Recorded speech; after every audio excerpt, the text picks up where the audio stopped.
What is up, everybody? We got a great show tonight.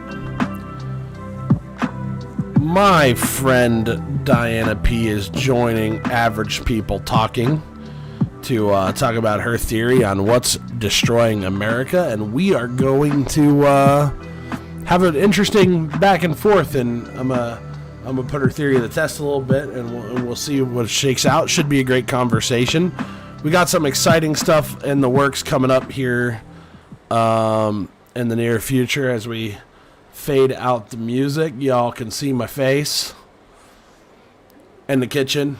I think green screen is coming. The kitchen is a disaster of that's always behind me, so I think green screen's in the works. Would probably help out with the lighting a little bit too. So we'll do that at some point. We tried one that kind of attaches to the chair. Wasn't a good deal. Didn't work. It was a good effort, but we need an actual stand. So it's going to be a few bucks. We'll see. Also, next week, I plan to have my lovely wife, Micah, on to talk about... I'm going to kind of interview her about what it's like living with illnesses that are invisible and how people treat you in the workplace and in regular everyday life, how the judgments that come from that. So I think that should be a really great conversation. And then we've got, as always, a couple other relationship-related episodes that I'm going to be doing in the near future, and I've got a couple other ideas that I'm burning on swirling around as well. But want to get into this conversation with Diana tonight. So without further ado, let me bring her in here and say hello. Hello, Diana. Welcome to the show. Welcome to Average People Talking. Yeah, being me, Alex. Thanks for having me on the show. Yeah. It's a lot of fun. We get to have a lot of fun here and have the normal, interesting, intellectual conversations that we have outside the place and record it and put it on the internet. So that's kind of cool, right? Right. So, you and I know each other through a mutual friend, and we're at one time colleagues, in the world of banking, I guess we could say. But have very different backgrounds. So I don't know if you want to talk about yours a little bit and introduce yourself, and tell the audience what makes you average, but also what makes you unique. Who is Diana? Yeah. So like I said, Alex, thanks for having me on. So I'm from the Midwest. I grew up in Iowa. I went to public school, like many of you that may be listening tonight. From that, though, I think what makes me unique is in some of the choices that I've made. And, in my case, I made the decision to go and get an undergraduate degree in secondary education and social science. And then I went on later on to get a master's degree in business leadership and operations. And so, and then I think some of the places where I've had the opportunity to speak, some of the opportunities that I've had to work gives me a pretty unique perspective on, I think, what I'm going to talk about tonight, because I run into this particular situation often. I don't think there's really ever a week that goes by in which I don't run into these type of people. And so, all I do is I listen to what they say, and I hear what's the similarities that I'm seeing from a lot of these same folks. And in the context of that, it really is kind of concerning to me, because I think overall, this type of person, if gone unchecked, will bring destruction into the United States. There's a famous radio host in the 1960s named Paul Harvey that said, if the United States is ever destroyed, it won't ever be from an external foe. As he says, it'll be an inside job. And I truly believe that with some of the things that we're doing and some of the things that we're allowing by this particular group of people, I believe is going to be a major cause in the destruction of the United States. All right, so let's talk about that.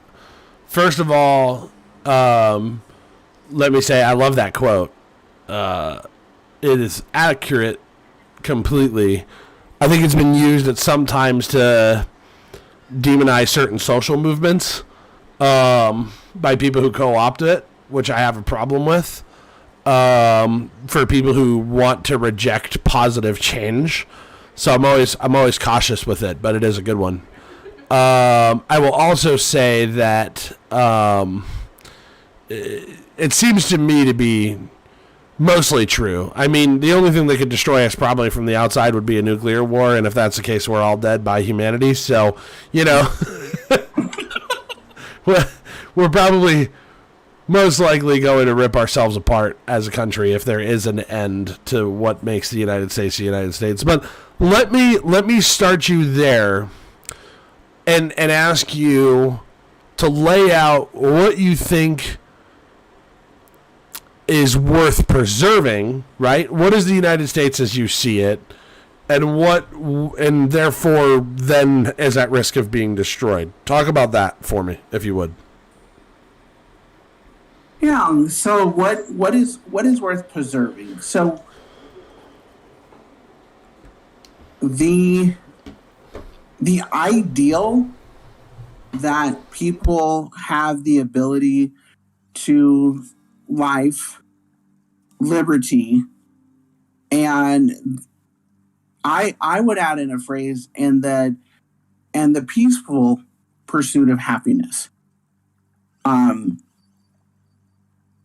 And so with that ideal being said, I believe I heard a quote one time from Ben Franklin that said, it's a good idea as long as we can keep it. Right. Ain't that the truth? and I believe from what I've seen is that we, especially over the last maybe 30 years, that we've come into an age now where our ability to provide and keep opportunities for life, opportunities for liberty, and peaceful pursuits of happiness, we feel like that it's up to us to be that there are certain population groups that have to control that have to be the ones that have to dictate that say things such as, it's my body, my choice when it comes to a mask, but it's not my body, my choice when I want to have an abortion, for instance. And so, how are those lines drawn and by who, and who are the ones that are in the forefront of leading those arguments? Essie says yo in YouTube chat, just so you know. Essie being our mutual friend. Cool. So, okay. And do I take it to mean that you feel we were at that ideal, that at least most people had life, liberty, and the pursuit of peaceful happiness in the United States? Do you feel like we were there or are there now? I think in the 90s. You think in the 90s we were there? I think in the 90s that we may have been closer then than we are now. And okay, when I look at things that are going on today, I'm kind of shaking my head almost. Am I in 2012 or am I in 1962? All right, we'll get into that. And you also mentioned there's a kind of people destroying it and controlling things, and it sounded like a little bit of power struggle was being implied in there. So who are these people and why do they have power? So the individuals that I'm talking about are, I would say, are American white women as a collective. one of the articles that I pulled up for this conversation was from Time, and it talks about, it was actually written July 6th of 2020, and it talked about hashtag Karen. And in the article, please, for those that are listening, please get the opportunity to check out that Time article, because it talks about various individuals who have been labeled some type of Karen, and what does that mean? But many times in retail industries, and I've been in many retail industries over the last 20 years, and I've seen this type of individual who, as long as they have their way, it doesn't matter if today you got your way for one reason and tomorrow you get your way for the totally opposite reason. And so, as I was doing research to get ready for tonight, I looked into where that came from and what does that mean. I asked some friends of mine even this afternoon when I was in a meeting, and I said, because we always hear statements such as, if mama ain't happy, no one's happy, or he might be the head but I'm the neck, and nothing happens unless the neck turns. Well, if you want to exert power in that way, then I feel like it's also you should also be a responsibility to,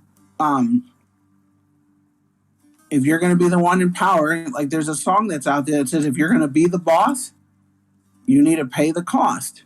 And if you want to be the one in power, you need to understand that it's not a negative thing if everyone has the same right and ability to life, to liberty, and to a peaceful pursuit of happiness.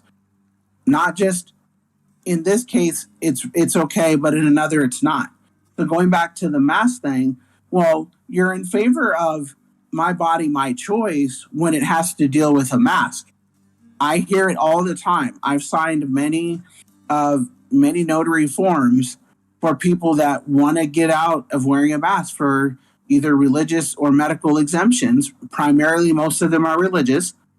And so in that case, you're like, well, I should have the right to do whatever I want because it's my body. Okay, I'll grant you that. But then if I say, okay, well, let's do that for everything, right? Let's give you that choice. Then when it comes to people that want to make a decision, whether I personally agree with abortion or not is irrelevant. But what I should agree on is the ability to have you have the choice. I don't have to live with the consequences of your choice either way, but saying that it's okay in one instance and saying it's okay in not, to me is a contradiction of terms. Yeah, no doubt it is. No doubt it is. So there was actually an Atlantic article back in 2020 that was trying to pin down a definition of Karens. And I happen to like, they called it the policewoman of all human behavior. Thought that was pretty dead on. The first paragraph goes on to say, Karens don't believe in vaccines, Karens have short hair, Karens are selfish. Confusingly, Karens are both the kind of petty enforcers who patrol other people's failures at social distancing and the kind of entitled women who refuse to wear a mask because it's a, quote, muzzle. Mm-hmm. And I think that pretty much nails down what you're getting at, right? Yeah, but then, I take it even... To me, I would take it even a step further. Okay. Because when I look at this individual, so I've kind of known this stat, and I got to look it up again. It said 52% of white women voted for Donald Trump in 2016. Meanwhile, the constant lies of white women like Kellyanne Conway and Sarah Huckabee Sanders in the service of the Trump administration have made it abundantly clear that white women can and are often complicit in oppressive systems.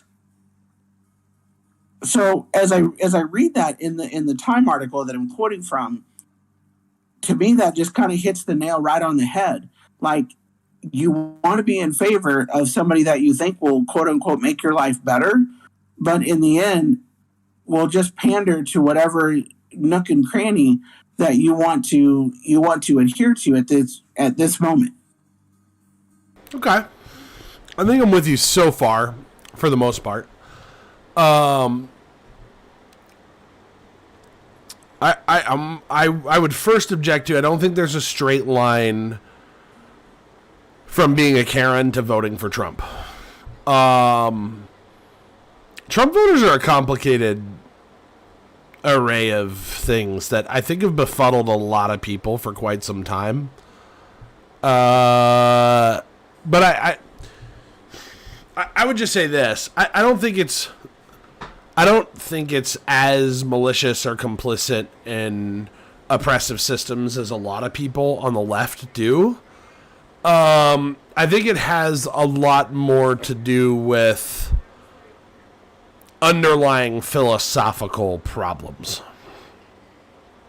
I think the biggest thing that many on the right feel is that there's a certain ideal that we once had, a set of values, and the crazy left, with all their homosexuality and all their women's rights and all their equality, wants to make us too homogenized, and that makes things messy and more complicated, and we just want it to be simple and neat where everybody does what they're supposed to.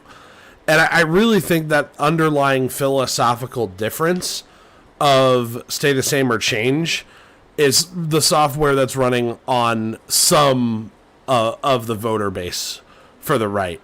I would put those people in the middle chunk, right? They're not like super radicalized, but just in general, they don't really like how far the left has pushed all the social talk. And that's what appeals to them on the right. Because those are the people that when I talk to them about economic policy, when I talk to them about, certain kinds of fairness for, getting us out from oppression from oppressive employers, right? I can get them on board with those things. It's the social changes and the radical part of it that I think freaks them out. Because especially when I was campaigning for Andrew Yang, I found a lot of these individuals started to join the Yang Gang. I thought that was weird, right? Like former Trump supporters. And it was always the kind of Trump supporter that was a little bit more socially right, but had a sneaky economic left where they felt like our economics could be a lot more fair. And that was the part of Yang's message that appealed to them. Now, I do think there is a smaller band of people who are pro-oppressive systems, could care less about actually hearing anybody out. And these are the people that stormed the Capitol and are obviously the most loud Trump supporters, right? Right. So as I jump back into, and I know for the first part of this, I've been really focusing on this particular Time article, and it's just simply because so much of my life, as I read this particular article, and there are others that I'll talk about. What's the title of it? It is How the Karen Meme Confronts the Violent History of White Womanhood. Okay, I remember that. I remember that article. Okay, cool. Yeah, go on. Yeah, and so one of the things, just because I see it I see this on a daily basis. It says the historical narrative of white women's victimhood goes back to the myth that was constructed during the era of American slavery. Black slaves were positioned as sexual threats to white women, the wives of slave owners. In reality, slave masters were the one raping their slaves.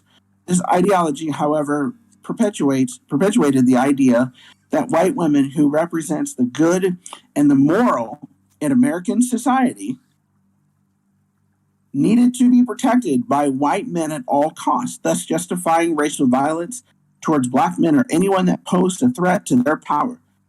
The narrative that was the overarching theme of A Birth of a Nation, the 1915 film that was the first movie to be shown in the White House and is often cited as inspiration for the rebirth of the KKK. And in so many different ways, you can watch so many of these action movies. they're 99% of the time showing men of some sort saving white women. I can't even tell you the last movie I watched where somebody was saving a black woman in the same way.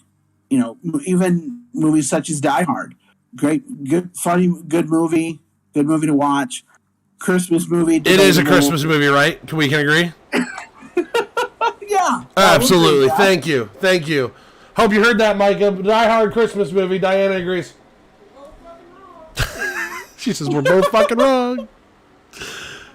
But movies such as that, here's this white woman in distress. Here's this individual that's in distress that needs to be saved, and I would make the argument that she is not this wholesome person of virtue that needs to be saved, that thus needs to be protected. I think all people need to be protected. Mm-hmm. Mm-hmm. No doubt.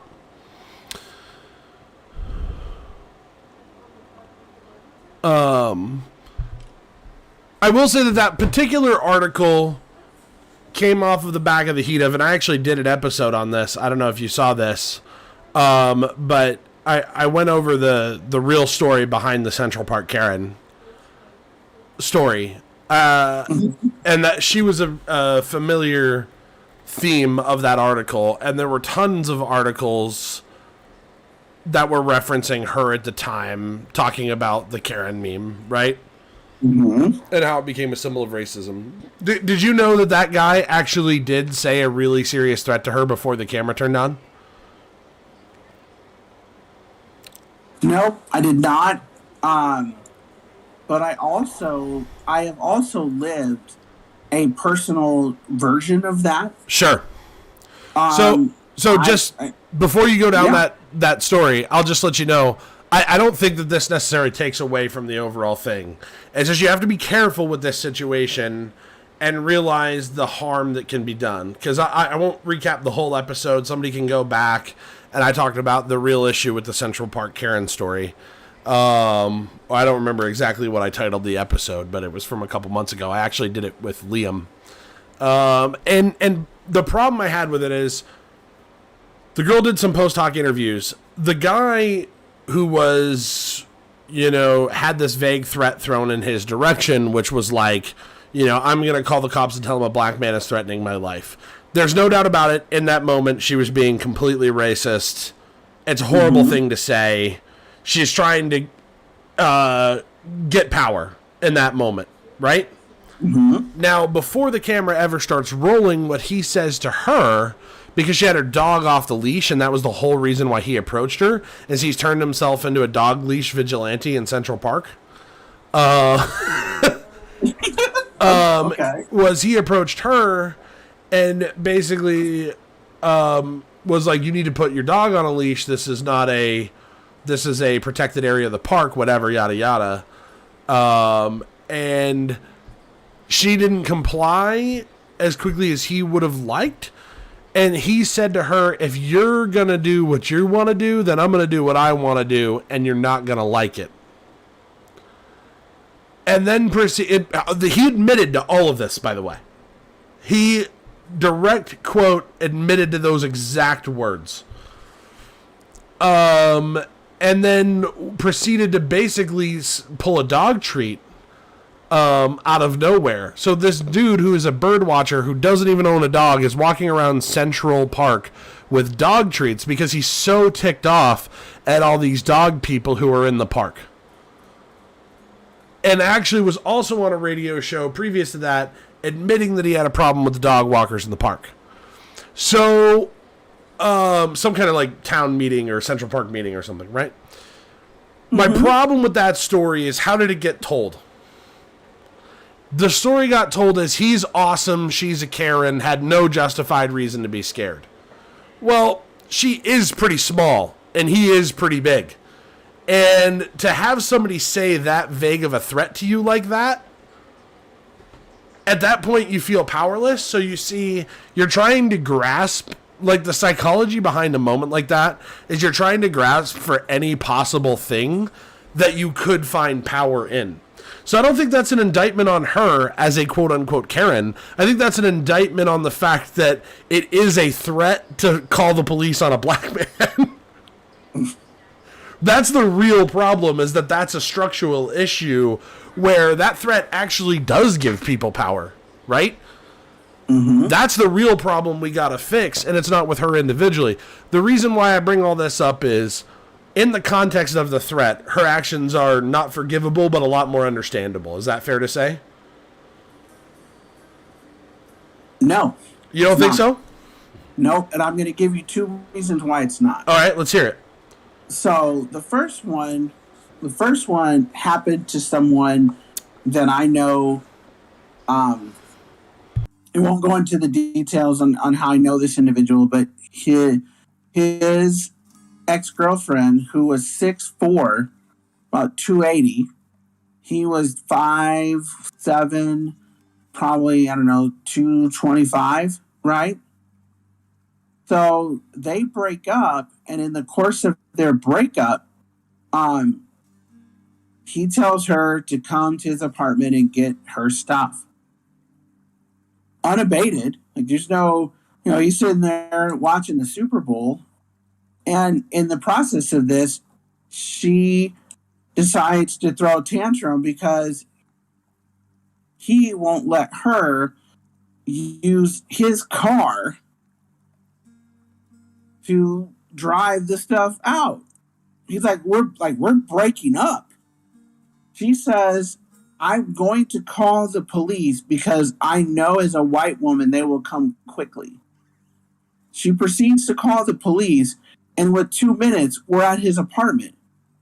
Now, the officer was shorter than he was, and they're now together watching the Super Bowl in this apartment while she is getting the rest of her stuff, because the officer says, well, you need to call your parents if that's who you're going to call, but you can't take his car. He makes the payment on that. Yeah, sure. So I get all that, but this isn't a situation where he actually made a threat, right? No. But the reason why I'm saying no to that is because what I'm trying to demonstrate, you can give me, in this situation, this is the rest of what happened. But what I am trying to share with you is that throughout the Black community, this happens often.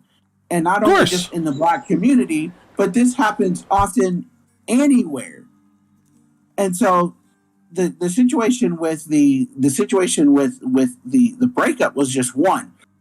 I'm not denying that in any way, and I'll be the first one to tell you. I think that what the whole point of what I'm getting at is that shouldn't work, right? That shouldn't work as a threat. There shouldn't be anything real behind it. And in this particular case, clearly, but the problem is that there is, and because I know that there is, and because there is, and power has been gained from it, then now it has been blown out of control.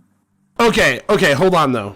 Let me clarify what I mean philosophically, because I don't think we actually disagree here. What I'm getting at is, in any particular, I don't particularly like guns, right? I don't think people, and I know a lot of people disagree with me on this. In general, I could care less if none of y'all had a gun. Could care less. Quit crying about it. You like guns, I don't like them. I think they make situations more dangerous. Human beings have enough ways to kill each other with their own bare hands, and giving a monopoly on violence over to the state was one of the best things that we ever did. I wish that the Second Amendment didn't exist. I'm a radical. Sue me, right? Okay. I'm recognizing you have a right to have them. I don't personally think that, hiding behind a document that was written by slave owners is necessarily your best strategy to discuss that. There's a moral problem. There's an ethical problem. Okay, so I don't particularly like guns. However, if I was in a situation where my life was being threatened, would I naturally reach for one? Of course. My life's being threatened. It's now kill or be killed, right? Okay. So I can be as principled as I want to be as a person who doesn't like guns. I'm on the record on a public show saying, I would be one of the ones to throw the Second Amendment straight in the garbage can. I think it's pointless. Okay. And I can argue for that. That's for another show on another day. But that doesn't mean that I wouldn't reach for one in that situation. Those aren't mutually exclusive. So what I'm saying is I think it's very possible for the Central Park Karen to say, I have no weapons, I'm alone in a dark area of Central Park, I have no way to gain power in this situation, and she reached for a gun she knew was there. So what I mean by understandable is that doesn't make her a racist person. In fact, she sat down in an interview after all of this with a black man and explained this. Does that make sense? Does this seem like a person who hates black men? It does, but it does. Okay, I hear your point, right? And I understand your point, but I think looking at one particular tree, I think we're getting away from the forest, right? Which I'm trying to establish something. I'm trying to establish something with you, because I think it's very easy to put individual blame on systemic problems. Does that make sense? Okay. Maybe. When you break down these situations individually, you should also know what happened to her after the fact. Okay? He had the video online within 30 minutes because he was looking for trouble. He wanted to fight. Okay. He was not interested in peaceful resolution of disagreement. That's for damn sure. Are we trying to put the Central Park Karen as an issue? Or are we trying to look at the issue as a whole and say, I'm about to explain how it applies to the issue as a whole. Okay. So that particular story, right? This man, who I think his intentions were less than perfect, is the one who got to get paraded around many public media. I mean, he got to interview with what's her name? Gail something on ABC News, famous interviewer, older black woman. Do you know what I'm talking about? Gayle King. Gayle King, yeah. So he got to sit down with Gayle King. He got to get paraded. I think he sat down with the president or something. Like he sat down with Joe Biden, not the president at the time, but a lot of weird fame for this guy who literally started the altercation. He was the one who made the threat. He approached her. He, went for her dog with treats. Dude doesn't even have dogs walking around with dog treats. Like, this is not a peaceful person who's walking around saying, how can I handle situations more peacefully? Like, he's looking for a little bit of a scrap. So that, I mean, I don't want to say he's a grifter, but clearly he didn't have a problem immediately taking advantage of the fame of it. And I think there's an incentive structure there, okay? Not only that, within 30 minutes of him posting this video on Twitter, she had been doxxed. And after getting doxxed, they revealed her address, her email address, somebody got her phone number. She had to literally skip town, change her name, and change her appearance. Because of the level of death threats she was getting from psychos who were like, you did something so egregious, you racist bitch. Like, they were like all over it. And just saying the worst stuff to her, telling her she should kill herself. Literally ran her out of New York, forced her to change her name. Also, interesting fact, this woman was raised in Canada. So the history of, she literally lived in Canada until her 20s. So? Well, she doesn't even have the same American history of race relations as you and I do. Not to say that Canada doesn't have their own problems with race. They do. But that's not my point, though. Well, so help me understand what the point is, because I look at all of that and say, here's an individual who took advantage of systemic power. She's a victim of the system. A lot like the view of, a lot like the view that Nelson Mandela had, right? Even people who benefit from the system are victims to that system. When a problem becomes this systemic, it's a lot harder to look at individuals and say that, Essie, you're wrong. That guy, if you're still here, did not have a dog. In fact, he admitted to Gayle King that he did not have a dog. She had a dog that she was choking on a leash. But what I think is happening in the course of this conversation that instead of dealing or at least addressing the problem as an overall, you remember the article, which was great because it gave some context, and then instead of going, okay, all right, that was a particular incident that I didn't even bring up to my argument, then that's what the last 20 minutes of this exchange has turned into about this one particular instance. Well, when for every one of those, so me or other people that I know personally have had the total opposite happen to them by this type of person. Okay, so you think I'm being dismissive of what's happened to them, and that's not the case at all. I want to solve the problem. I agree on the problem. I agree that it's far too easy in the United States to know that you're going to be catered to as your position of power and then use that power, right? That was the whole reason why I'm making the distinction. See, I think where you and I aren't seeing each other is I drew the direct distinction from her story for a very, very specific reason. When I was talking about how I'm a very principled, I don't believe in guns, but I would still reach for the loaded gun. And then what I was saying is that phone call to the cops for her, just like it is for every other Karen out there, is the loaded gun that they can reach for. What I'm implying here, and what I'm trying to get you to see here, is that the problem is that it's too easy to grab the loaded gun. That doesn't necessarily say something about the individual grabbing it. In some cases, maybe it does. But most often, I think most people want to resolve their differences with conversation rather than violence. It's very rare that someone would prefer violence unless they're a genuine psychopath. Right? Yeah. But when we have access to power that we think we can go for, like guns, like the fastest way to end up with a shooting is have two people with guns. Nobody's got guns, no one gets shot. All of a sudden we've lowered the threat level. Right? And it turns out you're probably less likely to come to blows because no one knows how to fight either.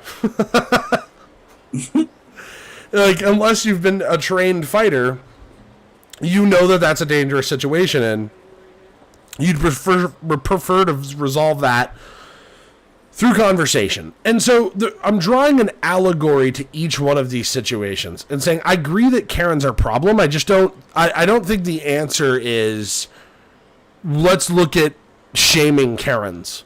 The answer is certainly not let's dox them, run them out of town, and ruin their lives. I don't think anybody wants to live in a world where on your worst day and your worst moment, in a moment of panic and fear, you make a poor decision and then that causes you to destroy your entire life. Like, would you agree that that's a bad software to run as a country? To have that constant looming threat? Hold on, say that again? So, again, given the consequences that happened to her specifically, this one particular Karen who made a racist comment, okay, I don't think we want to run a software where somebody on their worst day, in a moment of panic and fear, says something regrettable, something they now apologize for and regret deeply, to make their life so miserable. What about the Karens that do every day, right? What about the ones that do every day? Because hold on, I'm with you. I'm on your side. Because in their moment where they are trying to exude power, right? They don't understand the vitriol in which they speak, and they don't understand, and because they believe, which is what I was diving into here a few minutes ago, in their purity and virtuosity, that I should be protected, I should be respected, I should be, and fill in the blank, and that if you're not doing for me, then what are you doing? Which is why I would go back to the whole, he might be the head, but I am the neck. If mama's not happy, nobody's happy. Wait a minute. Why should that even be? Why should either one of those statements be a part of our American experience? But both of them are very integral to our American way of life. Like, we have many, many people who genuinely believe that. Yeah, I agree with you. I agree with you that they do. And that's why I'm trying to establish that I agree with you on the problem. I think you're thinking that I think where you and I probably vastly agree is I think I have a way to fix it. Okay. But to do that, we've got to get to something that I said a little while ago. And I think it applies to this situation completely. And the reason why I'm trying to press you on this particular situation with this particular Karen is because it's perfectly emblematic of the underlying philosophy that most people have regarding situations like this. Okay? Her situation, the reason why it's so appealing to me, it's such an interesting story, is it perfectly represents American flawed thinking. As a nation, we suck at philosophy. We don't even think it's important. We don't even teach it until maybe sophomore year of college, unless you're specifically going for a type of degree in it. Right? Mm-hmm. And the problem with that is philosophy is the root of all knowledge. Religion doesn't get off the ground. Science doesn't get off the ground. No form of human knowledge exists without the philosophical work that gets it off of the ground. And so here's the problem again. I think so. Let me just ask you again. Do you want? I totally understand the counterexamples, and you're like, why are you making this all about her? And then I'm not. I'm trying to make a point as to where does the solution come from. Okay. Do you want to live in a society where you take someone? Again, take that one specific case, forget all of the other Karens for the moment, and say one person made a bad decision on a bad day.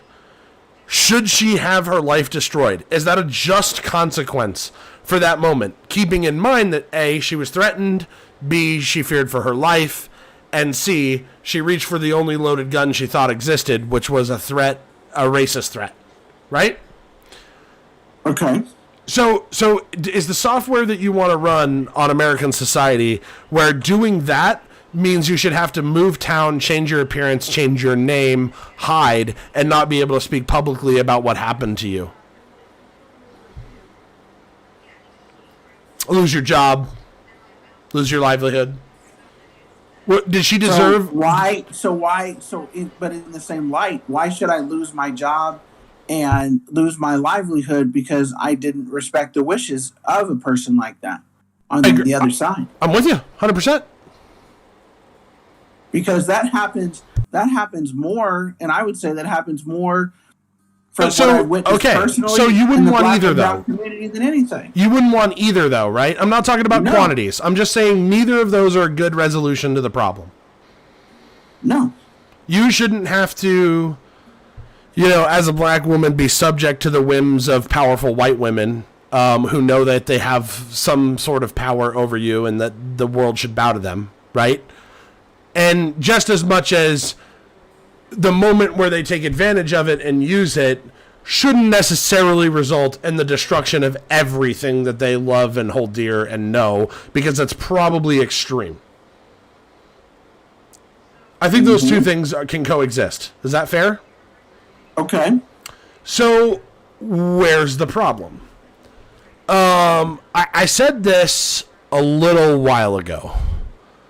And I'm going to read it because I thought I said it the best. This was a Snapchat and a Facebook message I put out a few weeks ago. And I said, food for thought.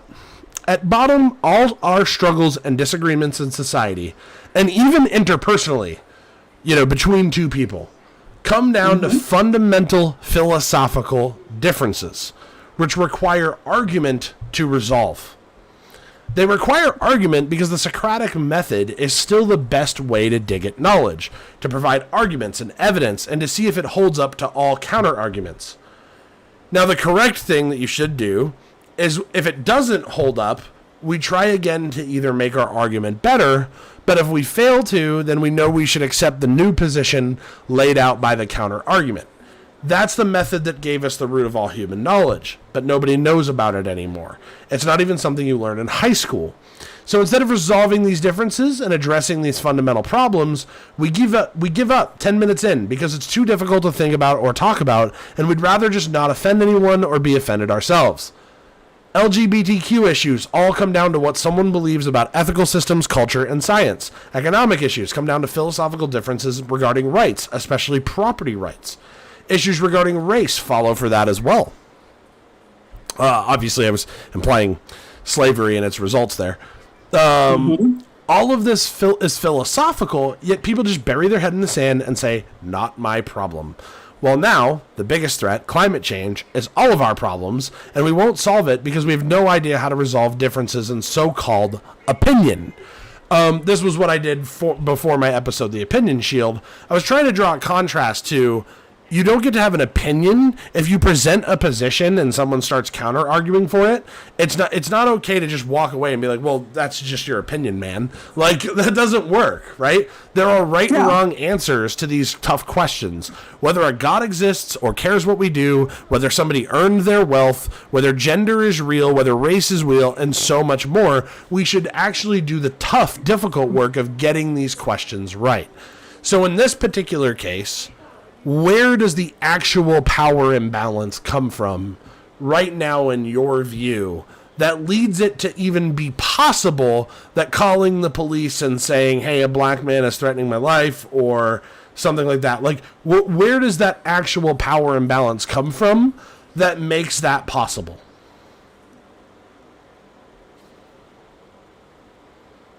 That's the tough question. Okay. Where does it come from? Yeah, where does the power imbalance come from? Is it economic? Is it structural in the social life? Is it built into law? I would say I think in part it's all the above. I think it's all the above. Okay. Because fundamental answers fundamental questions were never answered. So, for instance, right? So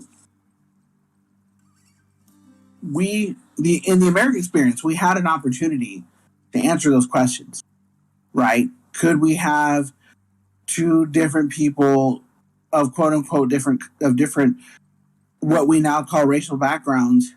Could they be equal? Well, by the spirit of the law, yes. Even by the letter of the law, life, liberty, and the pursuit of happiness. But right from the beginning, right, one of the things that I would say white people don't ever understand is black people are the only people in the world who have ever had their existence codified. Ever. When the 3/5 Compromise became became law for the purposes of counting individuals for representation in Congress, that codified the life of a black person that says, as a black person, I am less than you as a white person, and I'm going to codify that into law. It wasn't until the 13th, 14th, and 15th Amendments that actually changed that. But you had 80 years at that point of living that way. And when people had an opportunity to change their perspective, they did not. So I think you're correct, at least in a modern sense, right? In like a post 1600 world. But I mean, certainly throughout ancient history, many groups of people had been codified in the various laws of cultures. I mean, slavery's been with us for a long, long, long time. And then what to do about post-slavery, right? When in most societies what happens is the slaves start to outnumber the masters or overpower them in some way, and now a decision must be made about integration. I mean, we've seen that through numbers of societies in history. But I would certainly say in the modern case, you're probably correct that black people are the only ones who've experienced it. I just think that there's historical lessons we can draw on, and I'm only bringing that up and planting a flag there because I think you're going to be surprised where I disagree with you on this. Okay, well, so where do you disagree with me on this one? Well, fundamentally, all all Western culture. The part I don't respect is the borders inside the United States of America, if you want to know the truth. Okay. Because I think it's a matter of nationalism and national bias that we think that we deserve to be the richest country on earth in the first place at all. Our ability to pursue life, liberty, and the pursuit of happiness only came off of the backs of a whole lot more atrocities that went beyond slavery, right? First, we had to come over here and take the land from people that were here naturally. Mm-hmm. That was step one. Step two was we had to fight a bloody war against our controlling power. Step three was we then had to exploit all of our neighbors and cultures that were not as advanced as us in order to grow that territory to what it was. And all of this is fairly recent, and yet at the same point, why do you actually think anybody in Ghana, for example, is working less hard than Americans? Is that why they're not rich? See, nations obscure our thinking about the possibility of human suffering in this case.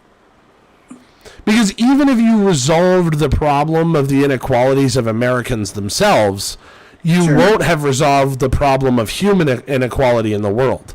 We still have little girls dying in countries in Africa from problems that could be solved by literally mosquito nets and some over-the-counter deworming medication. Okay, but even in all of that, what you've said, I don't disagree with any of that. So, but when you start talking about it in terms of Karens, and I don't think America ever actually had a chance to fix it, is my point. Because the border of America is not a real thing. Now, maybe America could rise to the point of an example of what you should do and set a standard, set a model for the rest of the world. That would certainly be better, but there's no way we're solving the inequality of the human species on our own. Does that make sense? Well, yeah, but so what I would argue too is this. So in my line of work, I have a team, a small team of individuals, right?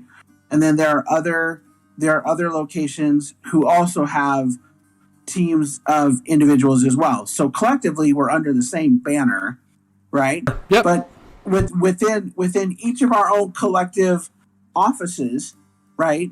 I can't solve the various problems throughout, our particular, state. In terms of, like offices. But what I can do is I can do the best that I can to solve the issues underneath my roof. And so my charge to the American people would be, what are we doing to solve the issues underneath our own roof? Yes, I agree with you. There are many, many problems throughout the world. I just visited with a friend of mine tonight who's running for office in Nigeria because he's not in favor of the corruption in that country. Congratulations to him for his efforts. I wish him the best of luck. I don't know anything about about any of the corruption. I've heard little bits and pieces of it, but I can't speak intelligently to what's going on in Nigeria or China or anywhere else that might have what I would consider or what I would have been taught to consider are atrocities. But I can sure work on the stuff that's underneath my own roof. And then if what I am doing is that shining light on a hill, as former President Reagan talked about, then and if the light is worth following and believing in, okay, then I've worked to perfect the nation. that others may want to follow. But I can't even ask people to want to follow something when it's just as despicable as many other places around the world. So you're not wrong. It's just an incomplete way of looking at it. And so this is why I said you're going to be surprised at where I think our actual disagreement is. I can give you one single word of an answer that explains all of those problems. Okay. From top to bottom, the disparity between the United States and Nigeria, the disparity inside the United States, the disparity inside Nigeria. It's very simple. It's called capital.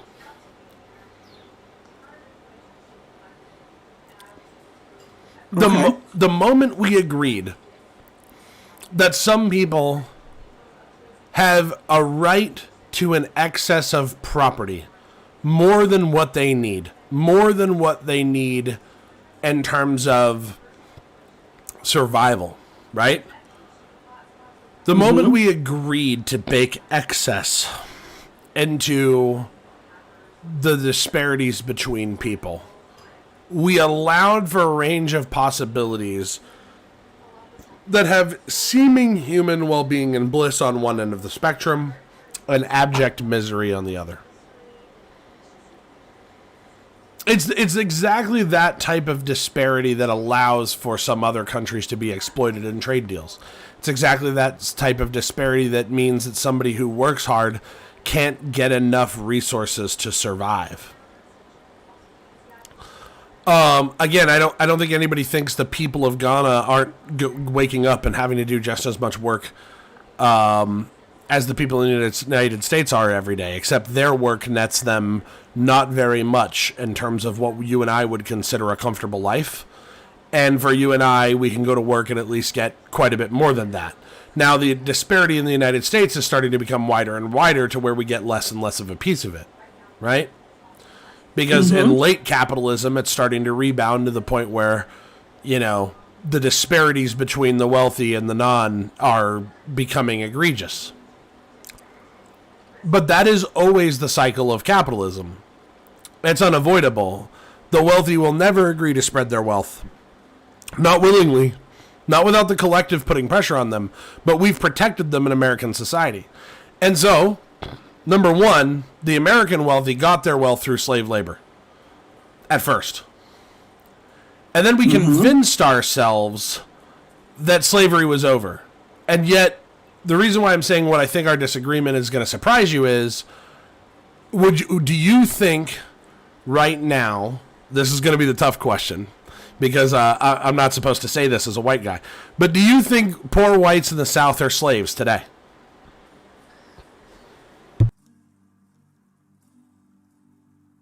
No. Say no, right? I say no.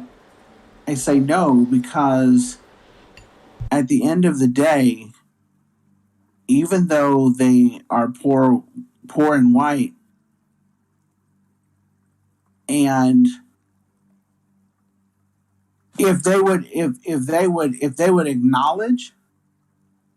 acknowledge that they're in that they have been hornswoggled or hoodwinked into believing that they are a superior race or a superior group of people to black and brown people, then I would say possibly. But they have been educated and taught that as long as they are white, even though they're poor white, that they will always have a leg up on me, regardless of how educated I am, but how wealthy I am. That's not. You're making a leap here that's not justified, though, because because a slave is someone who takes orders from other people without just compensation, at pain of their own destitution, at pain of their own death. Right? If you don't take orders from me, you will be destitute or dead. It's the unfairness of compensation for their labor that makes one a slave.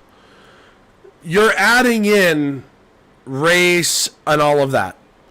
The reason why I'm saying just is a poor white in the South a slave is for the same reason that I think you might even be a slave right now. I'm not sure. So let me make the case. Okay. I call this thought experiment the two-person universe. Okay?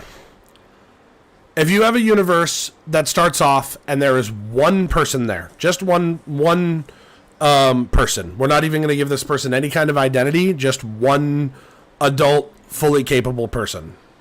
Okay? Mm-hmm. And they find themselves alone in this universe. We could call it an island, whatever you want to call it.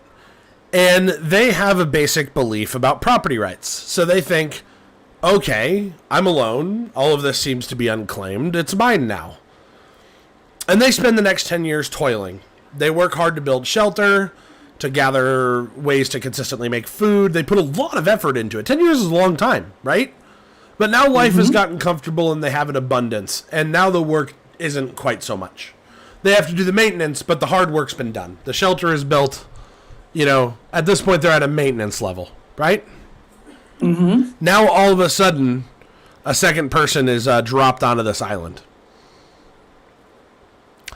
If that first person goes to that second person and walks up to them and says, whoa, whoa, whoa, whoa, whoa, what are you doing with that? That's mine. I own all of this. I don't know where you came from. I don't care. I own all of this. This is my land. This is my stuff. That's my livestock. Everything you see on this island, I was here first. I claimed all of it. It's mine. So if you want any of this, if you want to live, if you want shelter, if you want food, you're going to have to work for me at a compensation that I deem fit. And then I'll give you this little corner over there for yourself. And you can have enough food to live. And we'll talk about building you a shelter later. We'll see if you can survive with just a campfire for now. Is that not making that person a slave?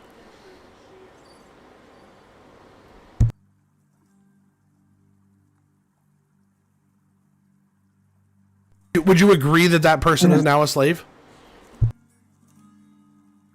I would agree that that person's probably an indentured servant. Well, what's the real difference?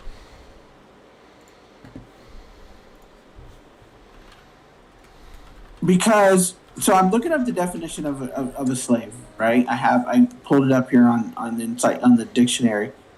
A person who is the legal property of another and is forced to obey them. Okay, sure, that's the legal definition of a slave. But let's think more philosophically. How free is that person in that circumstances? Because to me, I'm talking about slave as it relates to the very real philosophical concept of a slave. Someone who is forced into actions to follow orders for another person. I don't care how they're coerced. I don't care how they're forced, but they are literally forced to live by the code of another person. They are not free. They are fundamentally not free. Well, but then that's why I say the word indentured servant, because the reason why it's not indentured servant is he didn't agree to that contract. He didn't agree to it. This other guy just got there first and said, all this shit's mine. So either you agree or you go die, because there's nowhere else for you to live, because I own the entire island. Right, but does he own the person? Well, at that point, it doesn't really matter, does it? Sure. So, okay, I know where you and I are disagreeing. Private property rights are so ingrained into your mind as a natural right, as a real concept, that you're not even realizing the beauty of the philosophical argument that I'm making. Because this is a thought experiment. There's no government. There's no deeds. He doesn't actually own any of this shit. There's no issuing authority to say, nope, that's right, he was here first, he owns all the stuff. Right? No, he's just claiming that he does. He's just claiming that he does. And the other guy realizes that either he agrees to his terms or he's got to fight. The only way out of this conflict now is conversation or violence. Okay. So if he wants to go with conversation, he's a slave. His only option is to agree to slavery. You can call it indentured servitude. You can play whatever language game you want to claim with it. No matter what, at bottom, he's going to have to follow orders for somebody else who unjustly took possession of something that he had no fundamental right to. Do you see my point? Sure. Okay, so the reason why I said is every poor white person in the South a slave today is because in the United States, you cannot actually work and gather resources and live off of the land for yourself. You cannot go pick an area of land, farm it, do whatever you want, and live for yourself. That is fundamentally impossible. You cannot gather your own survival resources. You have no place to stand unless the United States issues a deed to you that says you get to stand there. Right? You have no place to stand. You have no place to procure these things.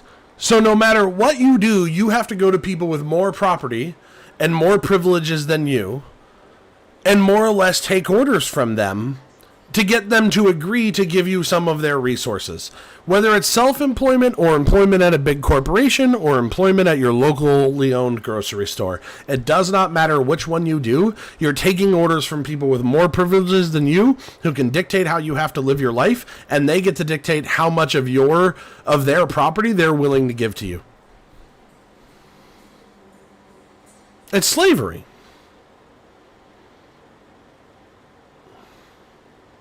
But I think that I think there's a part to this that I think there's an undertone to this, Alex, that when you, so like my person, Diana P., I am 4 generations away from an individual who was literally owned by another person. You are my property. You will do what I say because I own you. You will live, you will work on this land because I own you, just like I own that cotton gin, like I own this. For sure. And the law allowed for that at that time. And I'm not sympathetic to that. I don't want you to misunderstand where I'm going with this, but what I'm trying to suggest to you is that the entire concept of private property ownership is what allows slavery to exist in the first place. Okay. So, if I fundamentally believe that I have a right to private property, at that point the only thing left to haggle on is the limits of what I get to own.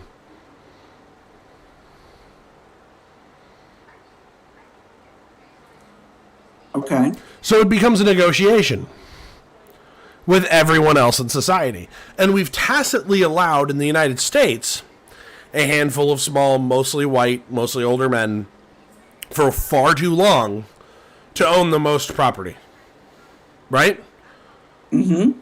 But if capitalism didn't exist, if we never invented money, if we had, Karl Marx's communist utopia where there was no state to make the laws, to deed property, to agree to any of, you put your 4 stakes in the ground over there. The state of the United States agrees with that. Here's your deed, right? If there's no state, there's no deeds. If there's no money, there's no exploitation. And if there's no classes, we're all just people community living, trying to get the resources we need to survive and make life as collectively as comfortable as possible, right? That was Karl Marx's ideal communism. A classless, stateless, moneyless society, right? The moment you add money into the equation, that's when slavery becomes possible. Because money implies property. And property implies what can be owned. And the only reason why people still aren't on that list is because we collectively agreed that part was gross, and then we stopped the conversation. We should have realized that owning any property was gross, philosophically. It's ethically wrong to own property. Because what you're doing is you're imposing a duty on every other conscious person on this planet to stay off of your lawn. When you say these 4 stakes, this part over here, that's mine. You're imposing a duty on everyone else without giving them any compensation in return. You've not agreed to do anything. You're just saying it's mine. It's yours, what, forever? I don't get to expect you to do something with that. You don't have to justify to me why you have that property. You don't have to maybe show me that you're going to do some labor on that piece of property that's actually going to benefit the rest of us. Because if you don't, buddy, I'm coming over to your place and I'm fucking kicking your ass because that looks like a pretty good place to grow some wheat. You see my point? Yeah. Okay. So the moment you add money into the equation and private property into the equation, you allow for this exploitation of others because you're giving yourself a non-natural right that says, I get to own stuff, and some of that stuff includes the very land you could walk on. And if you don't follow my rules about this part that I own, I have the right to defend that property. The moment you do that, you violated the rights to free movement and free life and just freedom in general of every other person. And now that you have all you need to justify slavery.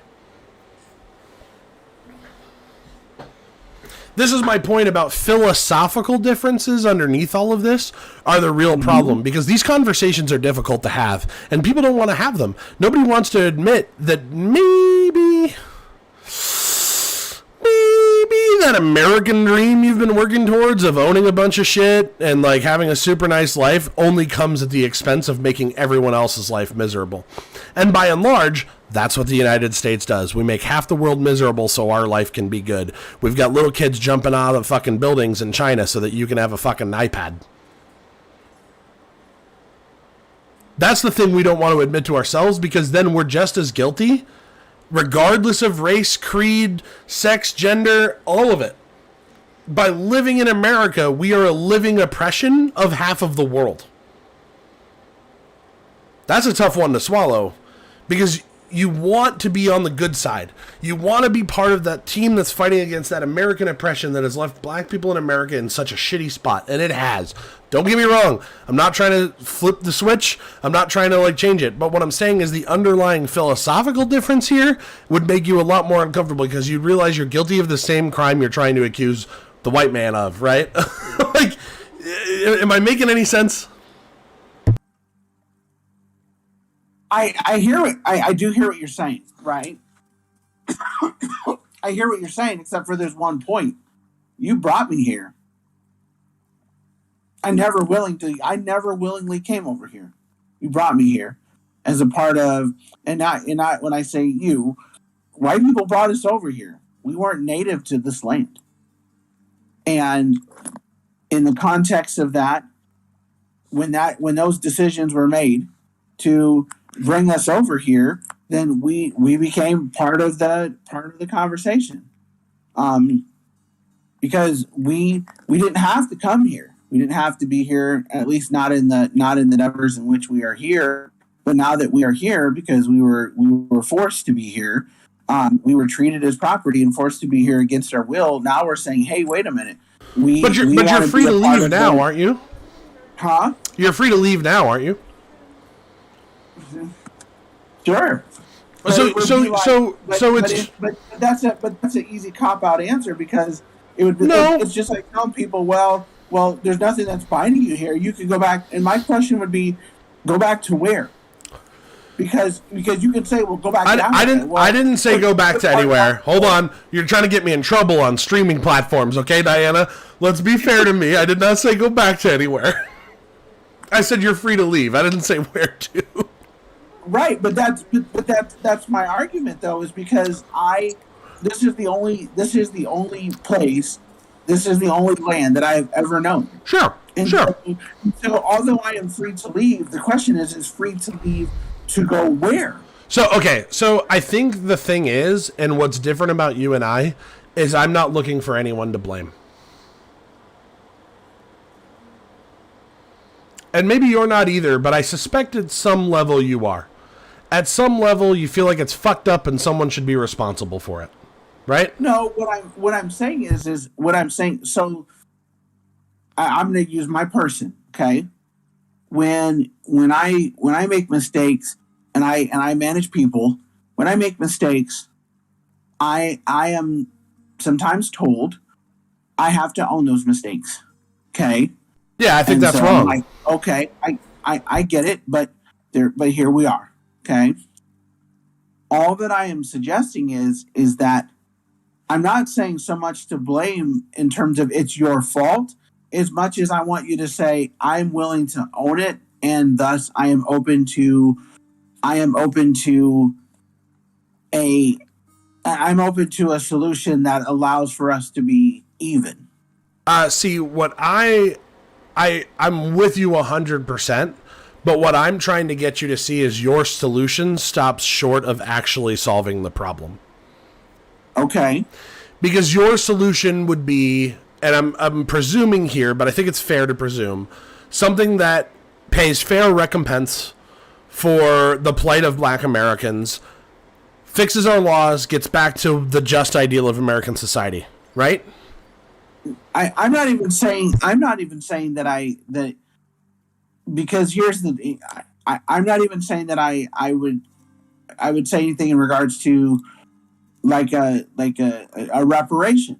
But what I didn't say reparations, just some kind of fair recompense, right? It may not even have to be monetary consideration, but we've got to make up for it somehow. We've got to pay our due for this original sin. Nope, because I'm one that I'm like, you know what, it is what it is to this point. Okay. My thought would be, look, okay, we're gonna put laws in place or processes in place that going forward it changes the narrative. So I'm not saying, oh, you owe me this for 401 years of slavery. Sure. All Okay. Is so going forward. So you don't want to go back and try to balance the Lady Justice scale of the past.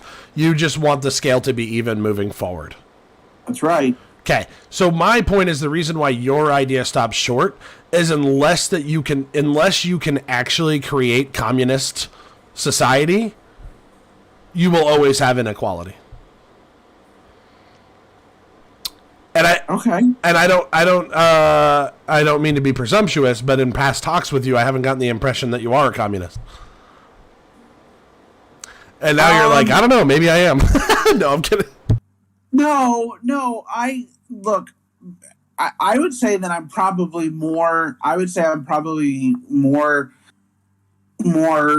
leaning in that direction than I probably think I want to be, because I work in a very capitalistic type industry, that would say, right. Oh, but in the same light, right? In the same light,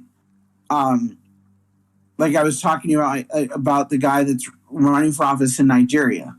So you have a small group of people who has an enormous amount of wealth in Nigeria, and then a vast majority of the people can't afford basic roads, basic health care, basic necessities in the country. And to me, that's absolutely asinine. Are we so different? No, we're not.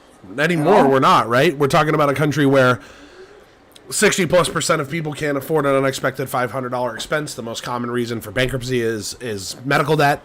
So a lot of people die because they don't have the money to go to the doctor. Yeah. So we're going in that direction. And that's my point. In the richest economy on earth, let me say that again. In the richest economy on earth, we are helplessly careening towards that direction. And no longer the differences between race seem to even make that much sense, right? Asians are doing some of the best financially in our society. So if anything, our economy's biased towards Asians, right? Race doesn't get you there. Race doesn't tell enough of the story. It doesn't have enough explanatory power to talk about our real power imbalance, which is the economic misery that most of us find ourselves in. And that economic misery comes from the fundamental view of property rights. People think they have a right to property. And they do a really good job of using power and people's tendency towards flawed reasoning to maintain that right of private property that they never justified in the first place. And as long as people can do that, they'll exploit anybody who's not in their club.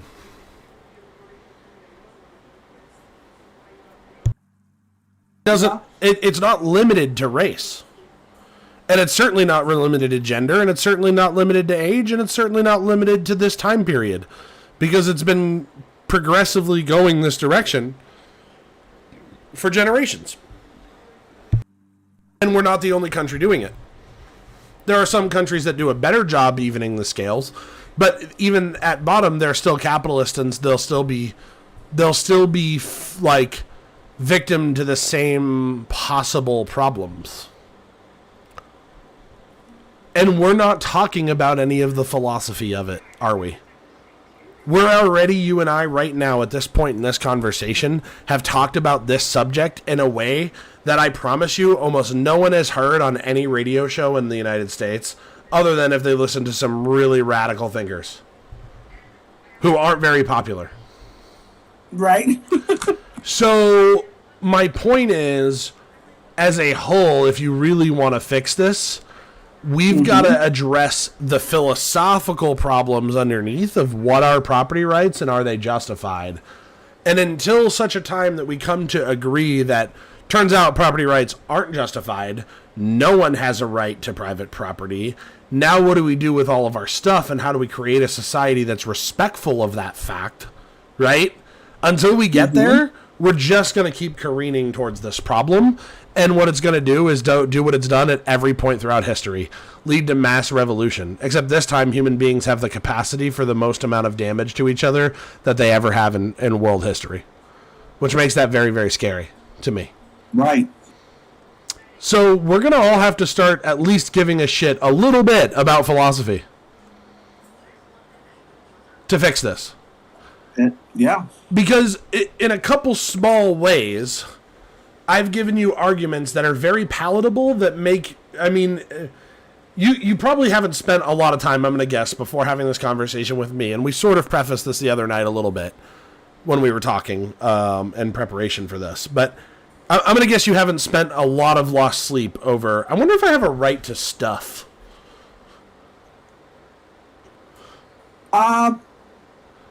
No, I have a little bit because I mean, 2 years ago I owned a home and a motorcycle and some other toys and things like that. And an Austrian man came up and said, "I need your home, your clothes, and your motorcycle." No, okay, sorry, go on.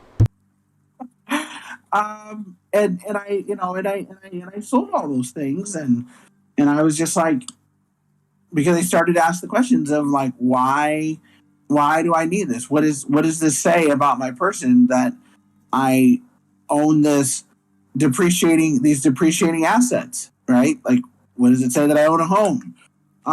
Most people would say, well, in my industry, I probably should. It's not necessary. Because it's a status symbol. People would say, oh, well, it's cool that, because for a while it was cool that I had a motorcycle and, being a woman and having a motorcycle and a Jeep and a Jeep Wrangler and a house and all this other stuff. Like, oh, like you're really like showing the community. That was actually the only reason I wanted to hang out with you. No, I'm kidding, obviously. So I'm like, okay. But at the end of the day, what was it worth, right? What was the headache that it was taking in terms of, hours put in or jobs considered because you had to pay for this stuff? Have you ever heard the term commodity fetishism? No. Okay. I was going to guess not, because once again, this is from Marxist philosophy. Okay.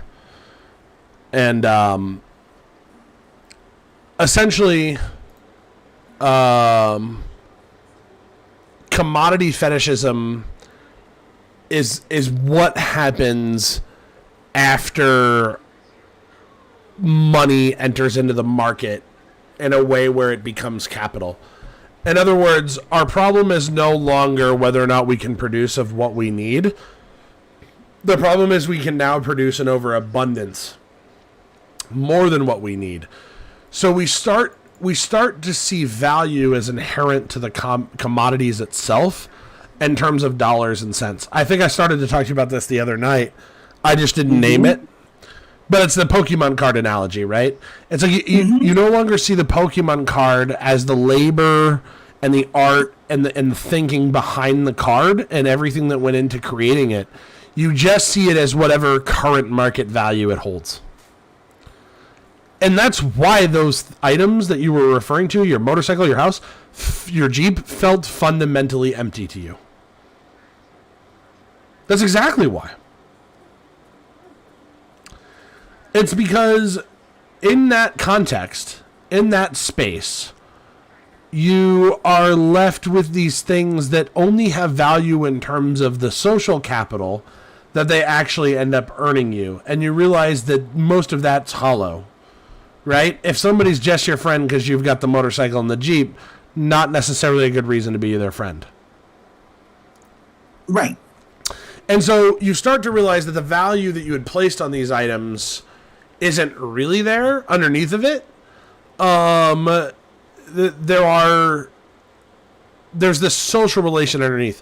So really what Marx's point was, we obscure the social relations of production of goods with commodity fetishism. And what happens when you do that is we start to care more about creating the fake value that we started and just making as much of it as we possibly can. Don't even care that we have entire warehouses full of food that's going bad. Don't even care that we have entire, products that don't sell at the store that took a lot of labor to make. We just throw them in the garbage. Burn it down, make some new shit. How often do we do that? Now in this day and age, like, if you look up the amount of just wasted goods at Walmart and Amazon alone, it's enough to make you want to throw up, considering all the need that's in the world that's still unmet to this day, right? Yeah. So where does that come from? It comes from commodity fetishism. It comes from because of money, we value commodities not for their labor value, but for their market value. That's a big, big problem. That's a result of capitalism. Literally, it's so much. Almost everything that's evil in this world really does come back to the invention of money. We thought we needed a way to make trading easier, and all we did was make a really, really easy way to exploit each other, and that's a bummer. True. It's supposed to be a free exchange of equal value of labor time, right? Just that on its face is a laugh. We all know it ain't that. Allow me to quote Jeff Bezos. I'd like to thank all of America, everyone who works for me, basically all the other people I fucked over. I'm going to space, bitches. I'm out. Okay, it wasn't a direct quote, but that's basically what he said. That's okay. Yeah, that's a pretty funny way to put it. It's a whole lot of people had to work their ass off for him to be able to go fly to space for 5 minutes. Yeah. And he doesn't give a fuck. He sure doesn't. No, not at all. Actual Lex Luthor. This is what the genius of Karl Marx. Again, you can say, well, we can't actually make a communist society.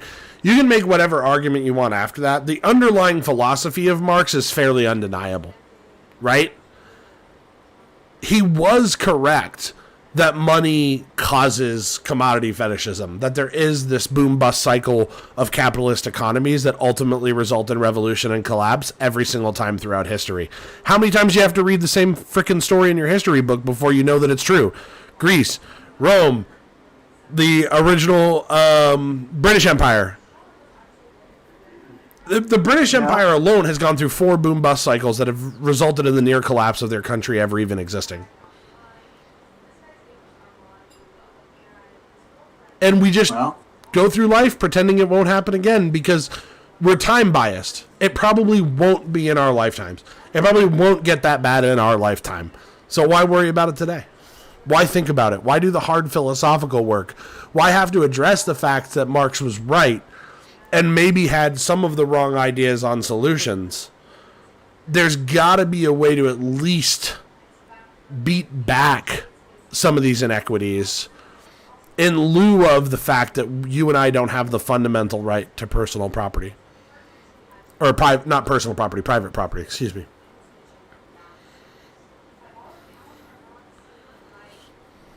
That's going to be the toughest part.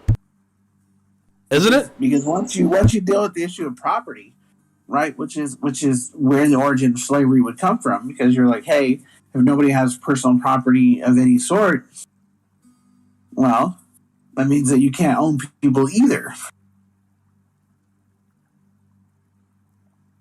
Well, I mean, you could try and say that, but a lot of people are going to look at you funny. That's right. And then probably kick your ass. Well, you got to say it online. What's that? That's why you should say that stuff online. It is tough, and that's kind of been a big existential dread that I have for me right now. Is it's like when I started realizing some of this shit, it was like, holy crap, we have a lot of work to do. Essie said, I want to hear more about why you don't think people should own their mistakes. Probably a discussion for later. I'll say this, Essie. I already made that argument. Hello, Micah. Welcome to Average People Talking with your goofy little smile. The whole thing comes down to free will. So another big problem facing more black Americans than anyone else would be the inequities in our justice system, right? And that might be one of those that's not intrinsic to the economic disparities that we see. Is that fair? Okay, yeah. Because justice involves how we agree as a society to deal with those who do wrong against the society, right? So you don't necessarily need private property to establish that system and get off the ground. Obviously, at some point, very stupid people decided that personal amounts of intoxicating substances should be a reason to lock people up and restrict their freedom. In a truly free society, we would never do something like that. It's clearly madness, and yet we've justified it with a lot of bad reason and a lot of bad logic and philosophy since. Yeah. So that's a perfect case where the real underlying philosophical problem as it relates to justice is the difference between free will and determinism, which I actually did an episode on this show with and talked about why myself and Chet are free will skeptics. A lot of people think they have free will because the big man upstairs gave it to them. It's very core to Christian theology that we have free will. I mean, that's the entire concept of original sin, right? Turns out, on careful consideration, on introspective thought, free will doesn't hold up very much to counter-argument. In fact, if anything's ever been the most easily argued against in history I can think of from a philosophical standpoint, it's free will. And if we accepted the truth of determinism as a society, we would certainly be locking up a lot less people. Just total, across the board, we would use that power and that authority much less often than we do now. Okay. And so that's another case where it's like, if you want to solve those problems, we're going to have to do some philosophy work. We're going to have to get people to accept that no matter how special it is to them, just like private property, right? No matter how much you value that belief yourself, we're going to have to deal with whether or not it is justified to believe it. The struggle with that is in the free will case. For people, free will gives them a real sense of comfort because it justifies you wanting to punish wrongdoing, and that makes people feel better about it, at least superficially and temporarily, right? Someone murdered my family member. That's a horrible choice that person made. They're clearly responsible for the actions, so they must go to jail. Or worse, they must be put to death, right? We love being able to say that. We don't think about the causes or anything like that. I won't rehash that whole episode, but I'll just give you one perfect example where free will falls apart entirely, okay? You ever heard the story of the Texas sharpshooter? No. Okay, so Texas sharpshooter, let me pull up his name. Texas sharpshooter. Or Texas sniper, 1960s. University of Texas Tower shooting. Here it is. Charles Williams. Charles Whitman. That was his name. Charles Whitman. Climbed into a tower. And over 96 minutes, shot and killed 15 people, including one unborn child and one final victim who died from their injuries eventually in 2001. And he injured 31 others. Why is Charles Whitman's story interesting? Because, as it turned out, he had left a note. And that note was basically this. I wonder if there's this thing called the Connolly Commission. Did an autopsy to find out about anything. They commissioned some neurosurgeons, psychiatrists, pathologists, and psychologists, including a lot of very, very smart people. There was nothing in his toxicology, but what they did find was that he had a brain tumor pressing on his amygdala, likely causing hyper-aggressive responses and behavior. So this guy who had previously lived a perfect, clean life, never had an issue, all of a sudden was being a lot more aggressive with everyone in his life, and this is documented in his notes. And he even wrote in his note, in his diary, that if I'm ever found dead, someone should autopsy my brain because I'm starting to have these horrible headaches and the doctors can't help. Okay. 40 years later, he would have went to a hospital, gotten a simple CT scan. We would have found the tumor, treated him, and he never shoots all those people. So how responsible is Mr. Whitman for a brain tumor he had no control over growing inside of his head?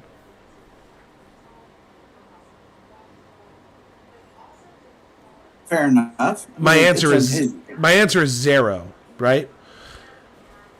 Not responsible at all. But that's really uncomfortable because people feel like someone should be held responsible for the death of all those people. And that's where I'm saying that the free will clouds the issue. So until we accept the truth of determinism, that every single thing that happens in the universe is based on prior causes that are not the actions of free agents, until we accept that truth, we're going to continue having an unfair and unjust justice system. Our entire justice system is predicated on free action and free will.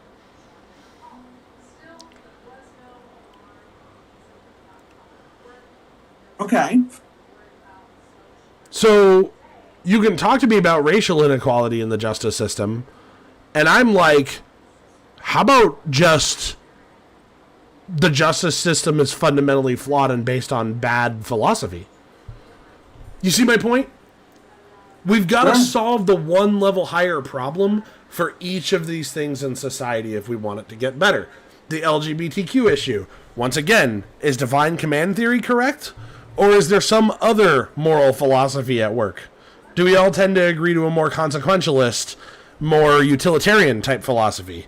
Most people, if you press them, immediately reveal that they're actually utilitarians. it's very easy to get them to do so. Even Christians, even diehard Christians who think God has commandments. Anytime there's not a specific injunction by God to believe or do something, that person will default to utilitarianism every time. And I don't know if you're familiar with utilitarianism, but... Mm-hmm. So, I'm saying all this to say, I think Karens are a real problem that I want to solve. But I want to solve it with the right solution that hits all of this. Okay. We've got to reimagine human conversation and how to build societies. I think the next revolution is inevitable. I fear for everyone who will be here to experience it, including myself, if it happens in my lifetime or my kids' lifetime. Because I think it'll be one of the ugliest ones. But what will be left in the ruins is the ability to start from scratch again. Right. And if we do it with utilitarian ethics, that we don't allow it to become clouded by bad arguments and bad philosophy, if we do it without the private property rights being baked into our laws and our society from day one, if we do it without any other philosophically unjustified material from the beginning, we'll have the chance to do it right. I'm skeptical that it's possible to go backwards and do it all now. Yeah. I don't know if we can do it. I don't know if there's an argument clear enough. I don't know if there's a voice loud enough. I don't know if there's... Look, MLK was our best shot. He really was. Yeah. He appealed to everybody on both sides, and the system won. I know we started this on some level tonight before we were live on me referencing FBI definitely killed Martin Luther King.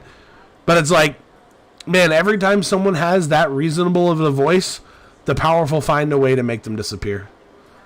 Love you, Liam. Thanks for showing up. I don't know why you're putting sad cry faces in the chat, but...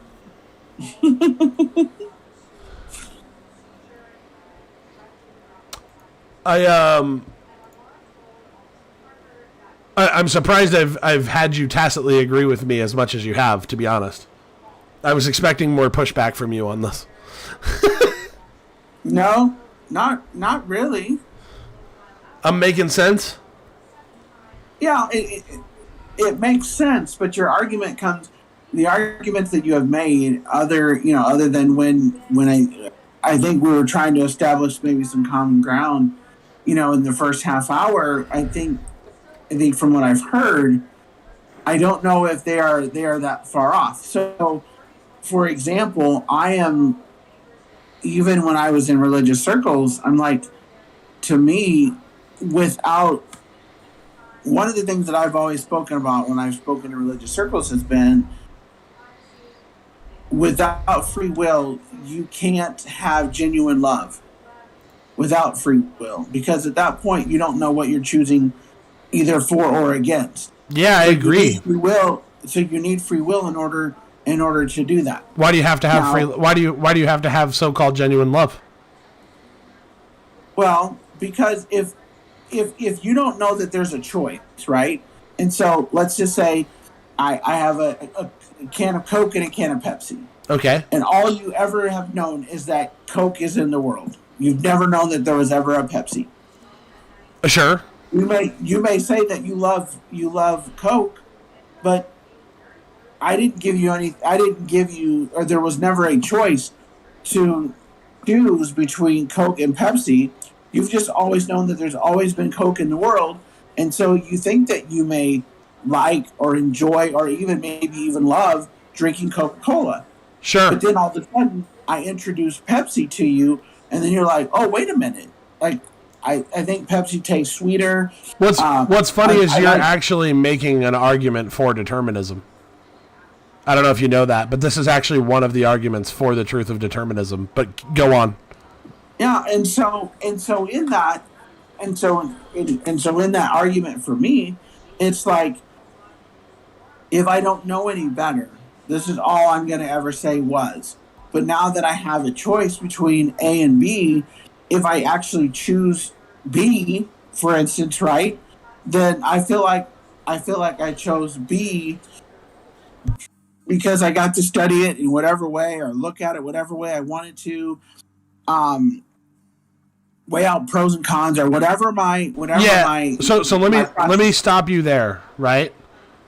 Everything that happens after you become consciously aware of the existence of Pepsi was still things that you did not cause. However, Pepsi entered your consciousness and gave you the illusion that you were making a choice were from causes outside of your control. You didn't cause the Pepsi. Right. So now that you suddenly seem like you have a choice between Pepsi and Coke, it still is determined which one you're going to end up picking. The choice itself is an illusion. If you've never looked into this philosophical difference, I highly encourage you to really spend some time learning about free will. And I can recommend some books, but I would say you could start with my my podcast with Chet. But if you want the most palatable book I can think of on the subject, that's an easy, quick read. It's titled simply Free Will by Sam Harris. Okay. And he completely dismantles the illusion of choice. It feels... The only reason why free will is still a belief that people have is because it really feels like we make choices. And we really don't want to give that up. We hold that more sacred, I would argue, than even simply our beliefs about religions and deities and anything else. Because our entire notion of justice and fairness is tied to free will. I mean, it's really one of the most consequential philosophical problems of all time. If we have free will or don't, really changes everything.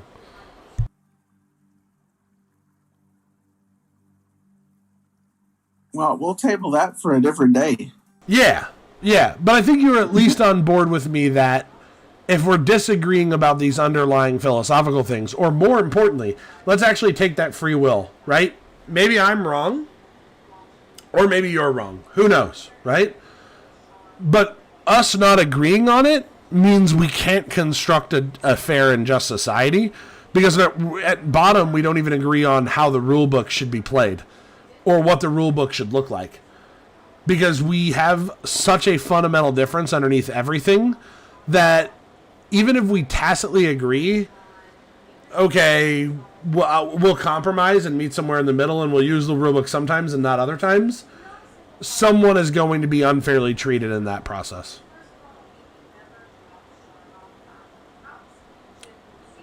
And that's where injustice starts to come in. I mean, that's the definition of injustice, right? Two people being treated differently. Right. So that's the problem of we've got to figure out what's true about free will. And for me, you might be skeptical at this point. I'll just tell you that literally all of science can't get off the ground without determinism being true. Right? If there were free actions that could just completely change how the universe is, that would make science, all forms of science, including psychology and biology, and all of a sudden it becomes impossible to do science if free will is not true, or if free will is true. So we know that science works because we can run those experiments over and over and over again. We just don't like that might lend itself to the idea that free will is actually a myth. Okay. Certainly in the neuroscience community, the people who actually study our brains and consciousness and minds, they are uniformly in agreement across the board. And if there was anybody who was an expert on the subject, it'd be them. And that's because the vast majority of neuroscience experiments are, can we predictably trick human brains into doing or agreeing to things, and then watch us do that in a way that's consistent, and then we watch the results happen on fMRI scanners, right? So one example of this is there's one where they tried to figure out if Tylenol could heal emotional pain. What's your immediate reaction on that? You're probably like, that would be pretty surprising, right? I'd probably laugh, which is what I'm doing. You're like, I'm not going to take Tylenol for a heartache. Right. Okay. Turns out it does. One of the most unbelievable, amazing studies they ever did. So the way they did this is fairly simple. You lie down in your fMRI scanner, and they're watching your brain. And while they're watching your brain, they put you in a game. Okay, the experiment's in a game, and there's a control group for this study as well. But the game is pretty straightforward. You and two other individuals who are not named, who you don't know, are playing a game of catch. And you have the choice of A or B. When you catch the ball, you can either throw it back to A, or you can throw it to B. And then B has the same set of two choices, A or B, right? Throw it back to you. Mm-hmm. Now, what these people don't know is that they're actually not throwing the ball to real people. It's a computer simulation. Some of them might know it underneath, but even knowing it doesn't help you. After about 4 minutes into the game, they get a baseline of your brain activity. And then what they did was they took 2/3 of the group, and they have the other two who are supposedly playing this game of catch with you stop throwing the ball to you. Okay. That hurts. Right. All of a sudden our brains start doing all of that internal dialogue. Why don't they like me anymore? Why aren't they throwing the ball to me? Like, some people actually cried. They thought they were doing the game wrong. It was a painful experience. A socially painful one, right? Right. The group that took Tylenol demonstrated less of a negative reaction and less activity in the pain centers of the brain than the group that didn't. Okay. That's wild shit. That is wild. It also proves to you that free will is absolutely bunk, because how would any of that make sense if you could just choose to not be so sad about it? And how many times do we hear that? How many times do people say that to their kids even, right? Hey, listen, don't let it get to you. Kids are just mean. Don't let it get to you. As if we have any control over it. I mean, this is kind of a laughable thing to say, but if your kid was hopped up on, some severe sedative drug like fentanyl, right? Right. They're probably not going to give a shit at all.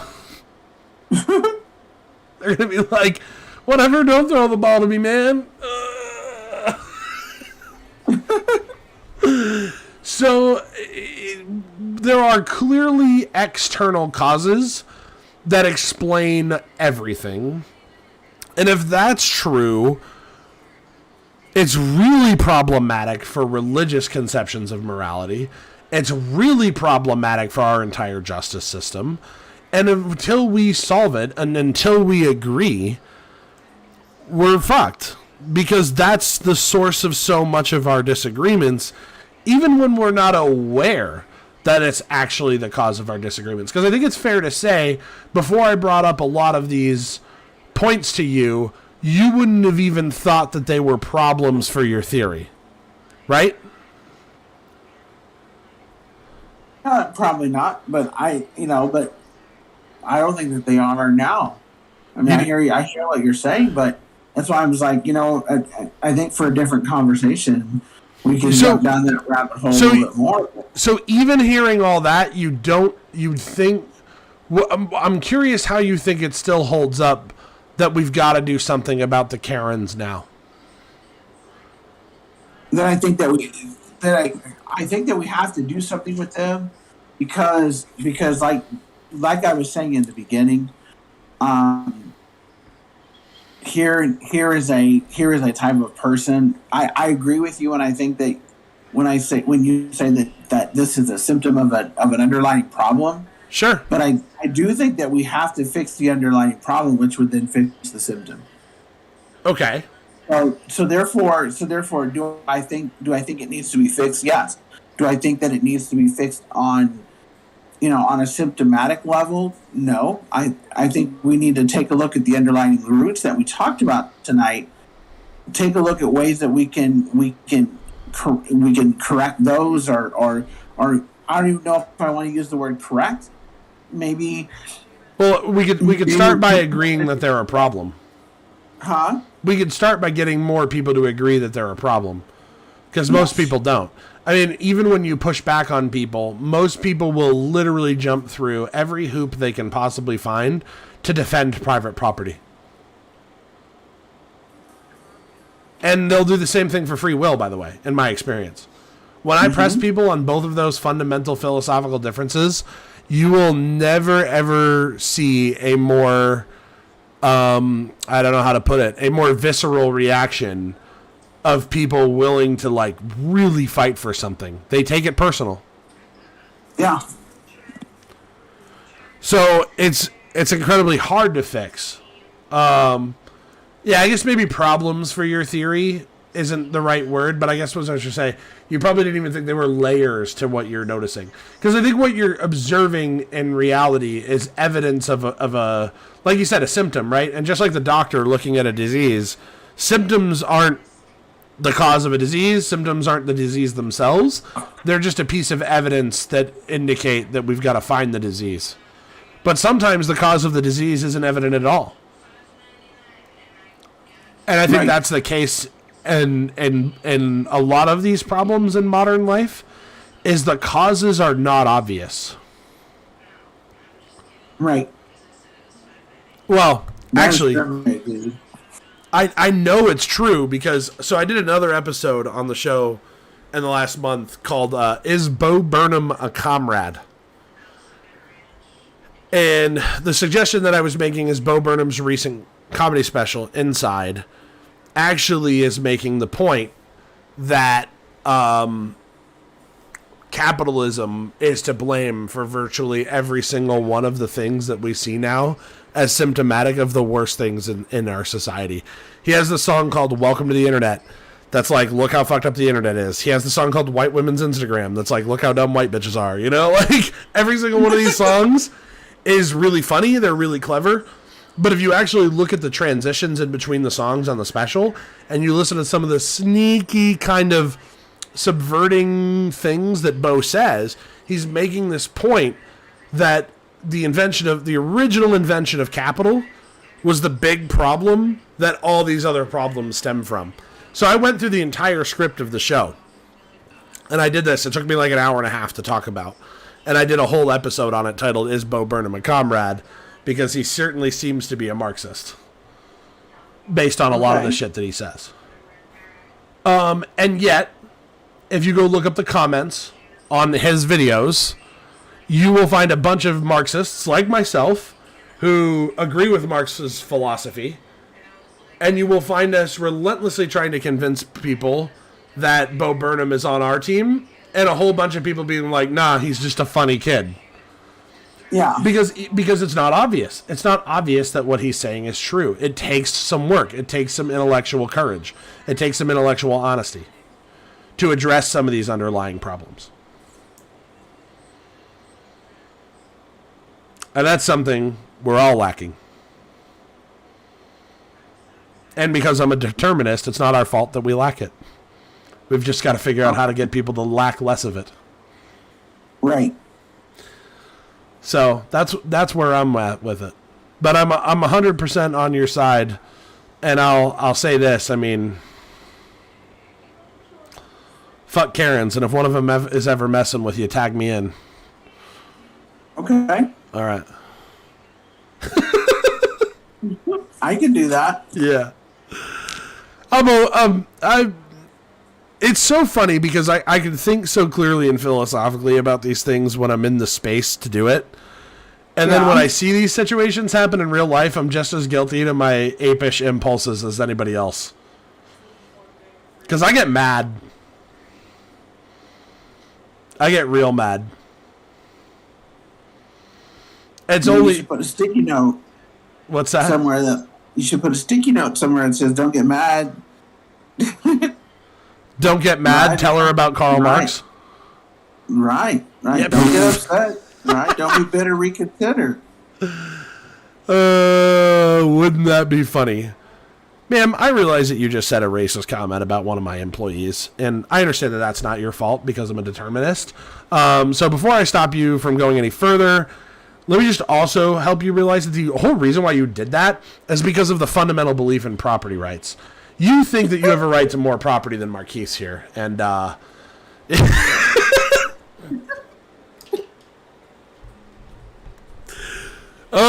man, that would be funny shit. I'd probably just confuse her so much she'd just turn around and walk out of the store. Is there any other part of it that you wanted to talk about? I know we've gone pretty long here, but it's been a good chat. No, So I think for tonight we covered quite a bit of ground. we have covered quite a bit of ground. And now my entire audience knows what I stay up late at night thinking about far too often. Debating Karens on Marxist philosophy and free will. There you go. That's what I'm really all about. Did you know I had COVID this week? Did I tell you that? I think so. Yeah.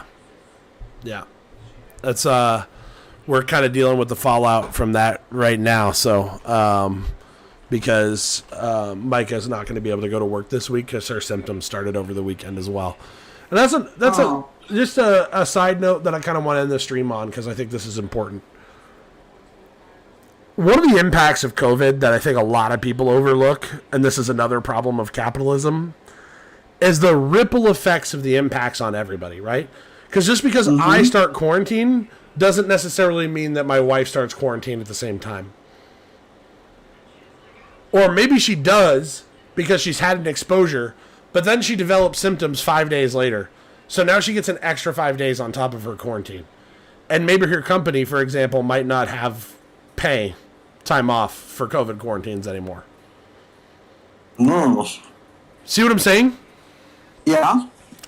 That's a lot of individual impact that's happening all over our economy. And it's not really often talked about, but these are the kind of the problems that we juggle. And the hilarious part is you can do everything that you want to try and avoid it.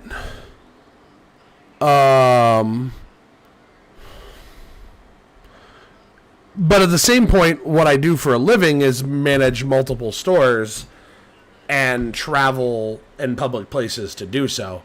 I could be as careful as I wanted to be, and I'm still just going to have that much more risk and exposure because I have to earn a paycheck, and my paycheck dictates that I visit my stores.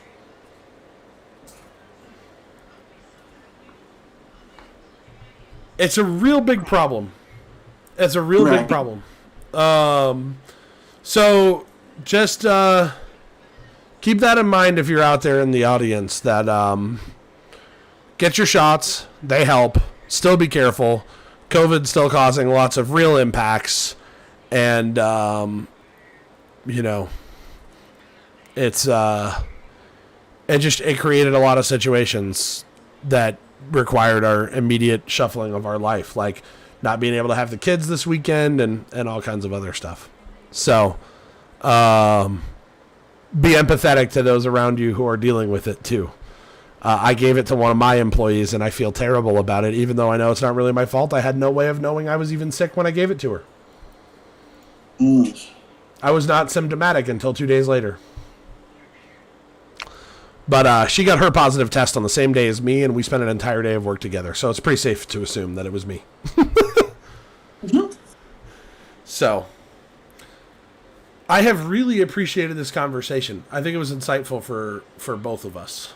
And actually, one of the things I love about the show and the format is everyone's got a little bit of information and a different experience, right?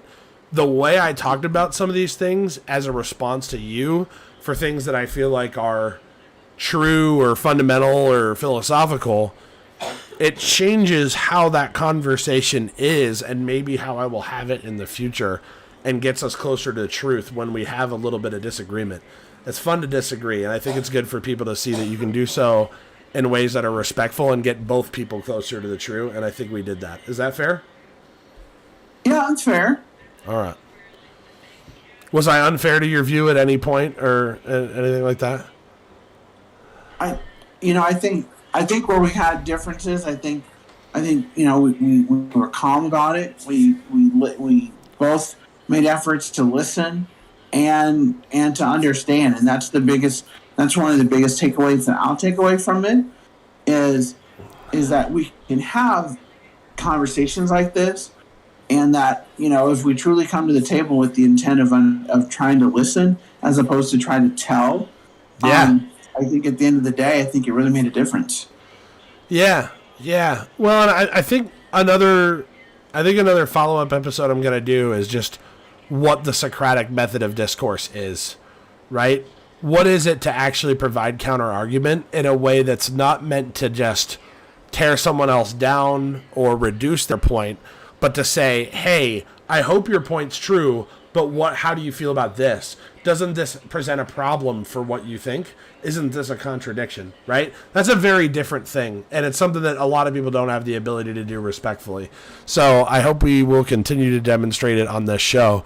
And I'm actually looking for more conversations with people about topics that I disagree with people on, because a lot of my guests to this point, it's been a whole lot of two people who mostly agree about everything. And I think that we learn a lot more from the disagreements. But I really appreciate you coming on.